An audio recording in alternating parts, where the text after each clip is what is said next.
교육자, 리더의 죄와 권위라고 말씀하셨어요. 네, 이분이 교회 안에서 교육자에 대해서 상처를 받으셨나 봐요. 이런 말씀하셨어요. 교육자나 리더가 잘못을 하고도 사과하지 않아 마음에 남은 상처들이 있어요. 뭐 어떤 형제, 이분 잘못이 아니라 이분 말로 어떤 형제분의 좀 이렇게 약간 스토킹 같은 그런 문제가 있었나 봐요.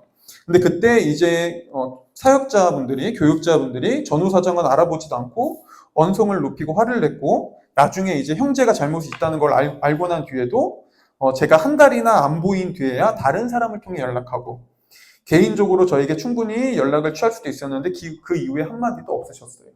라고 얘기를 하셨어요. 나쁜 사람들이네요. 아주 나쁜 사람들이에요. 네, 공감해 드릴게요. 그분들이 잘못했어요.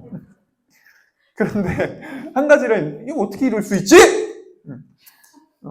전 T예요. 하지만 F가 되기 위해서 노력해 볼게요.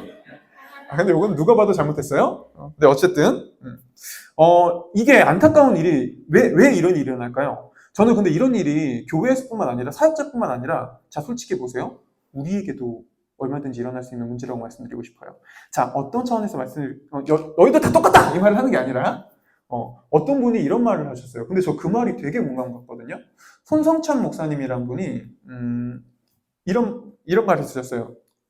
그 어떤 책에서, 그분이 쓴 책에서, 우리는 내가 어떤 잘못을 했을 때는 의도로 해석하려고 하고, 다른 사람이 나에게 잘못을 했을 때는 행동으로 해석하려고 한다. 이거 진짜, 근데 와닿지 않아요? 우리는 내가 누군가에게 어떤 잘못을 범했어요. 그때는 누군가에게 사실 그냥 그 행동 자체로 누군가가 나에게 상처를 받았어요. 아니면 뭔가 아픔을 당했어요. 그러면 가서 아 그랬구나. 내 의도는 그게 아니었지만 네가 나의 말과 나의 행동과 그것 때문에 그랬다면 정말 미안해.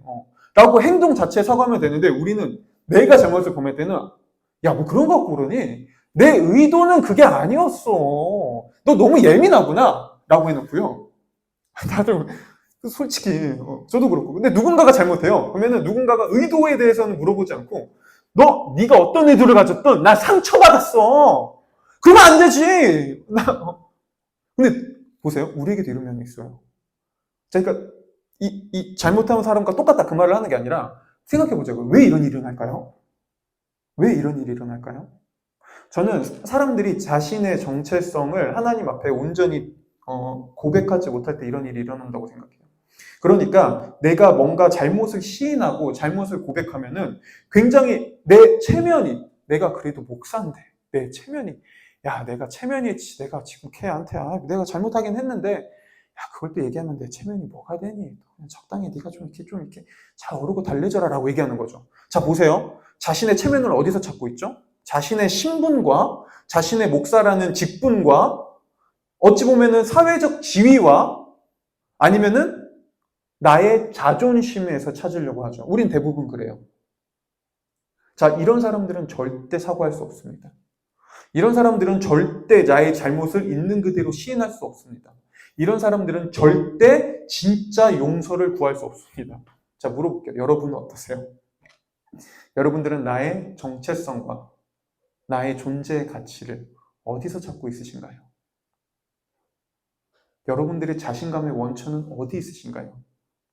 만약 그게 내가 은혜로 하나님께 죄인이지만 오직 하나님의 은혜로 그저 구원받은, 내가 잘나서도 아니고 내가 뭔가 좋은 모습이 있어서도 아니고 그저 하나님의 은혜로 나 같은 죄인을 그냥 용납하고 받아주셨다는 이 은혜로 구원받은 죄인이라는 사실에 나의 정체성이 있다면은, 여러분 우리의 체면이 그렇게 중요할까요? 어차피 죄인인데, 어차피 연약한 존재였는데, 어차피 부족한데, 누군가에게 사과하는 게, 진심으로 사과하는 게 그렇게까지 어려울까요? 만약 우리의 존재감이, 우리의 존재 가치가 내 신분과 내 직분과 나의 사회적 지위와 명예에 있는 것이 아니라 정말 하나님께 있다면, 그 미안하다고 좀 얘기하는 게 전 기꺼이 얼마든지 할 수 있을 거라고 봐요. 물론 마음속에서 그럴 수 있어. 내가 이것까지 미안하다고 해야 돼? 내가 굳이? 저도 목사인데 그런 적이 없겠어요?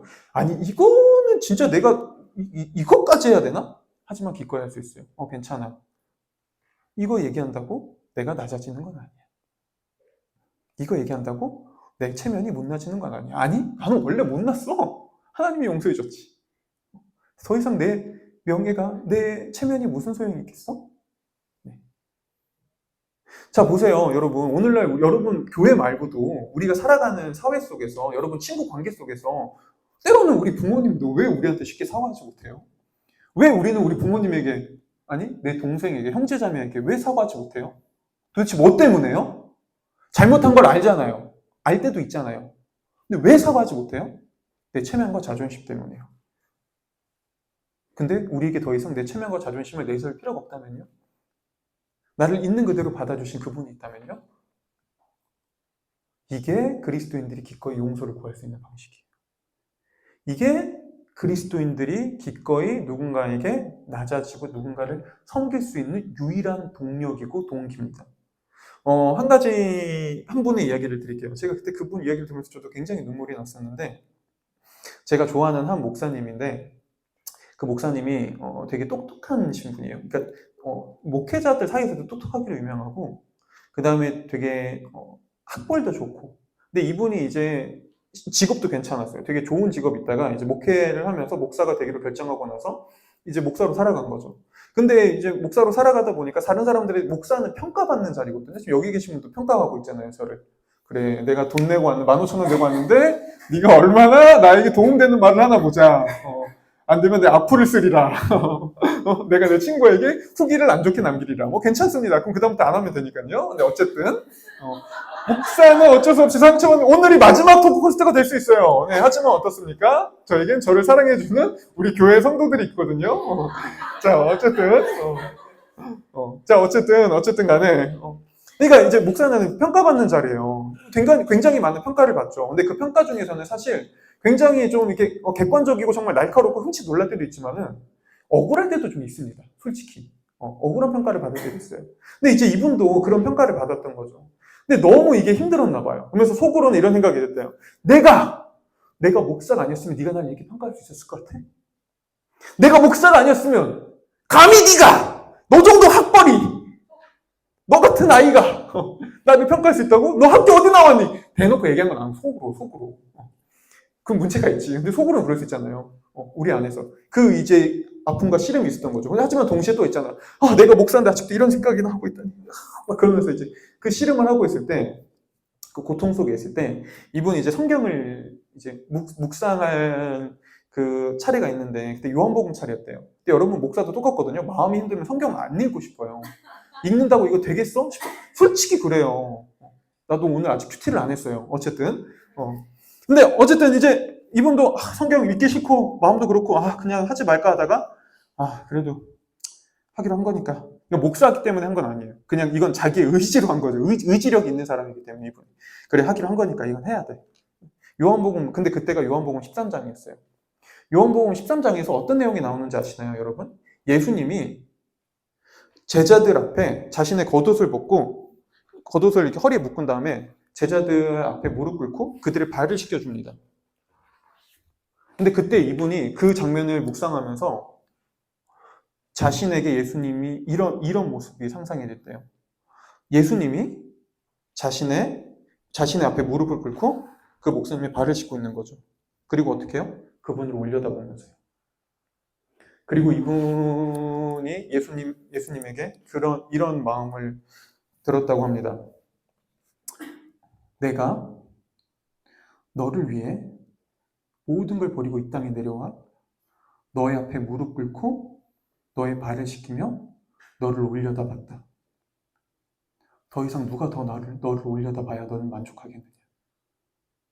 누구에게 인정받고 누가 너를 올려다봐야 만족할 수 있겠느냐?